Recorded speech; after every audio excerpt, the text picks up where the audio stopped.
नमस्कार दोस्तों। आज मैं आपको एक पुरानी जैन कथा सुनाने जा रहा हूँ जो हमें जीवन की एक बहुत महत्वपूर्ण सीख देती है।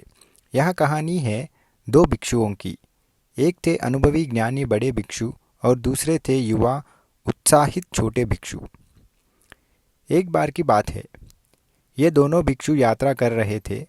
चलते चलते वे एक ऐसी नदी के किनारे पहुँचे जो भारी बारिश के कारण उफान पर था। नदी के किनारे उन्होंने एक सुंदर युवती को देखा जो नदी पार करने को लेकर बहुत चिंतित थी। वहाँ इतनी नाजुक दिख रही थी कि उसे समझ नहीं आ रहा था कि वहाँ इस तेज धार को कैसे पार करे। बड़े भिक्षु ने बिना एक भी शब्द कहे तुरंत उस युवती को उठाया और अपने पीठ पर बिठा लिया। उन्होंने बड़ी सावधानी से उस तेज बहती नदी को पार किया और युवती को दूसरे किनारे पर उतार दिया। युवती ने कृतज्ञतापूर्वक उन्हें धन्यवाद दिया और दोनों भिक्षु अपनी यात्रा पर आगे बढ़ गए। अगले कुछ घंटों तक छोटा भिक्षु बिल्कुल शांत रहा। उसके चेहरे पर परेशानी साफ झलक रही थी। वह बार बार कुछ कहने की कोशिश करता, फिर रुक जाता। अंत में उससे और रहा नहीं गया।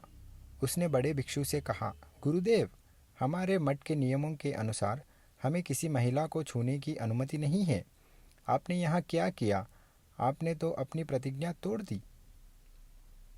बड़े भिक्षु रुके। उन्होंने छोटे भिक्षु की ओर शांत भाव से देखा और मुस्कुराया। उन्होंने कहा, मैंने उस युवती को तो घंटों पहले नदी के किनारे ही छोड़ दिया था। तुम अभी भी उसे क्यों उठाए हुए हो? दोस्तों, इस कहानी की सीख बहुत गहरी है।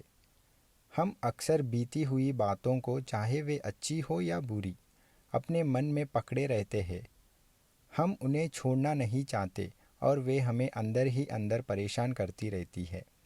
बड़े भिक्षु ने दया का काम किया और तुरंत उसे भुला दिया, लेकिन छोटे भिक्षु ने उस घटना को अपने मन में इतनी देर तक ढोया कि वहाँ उसे बोझ लगने लगी।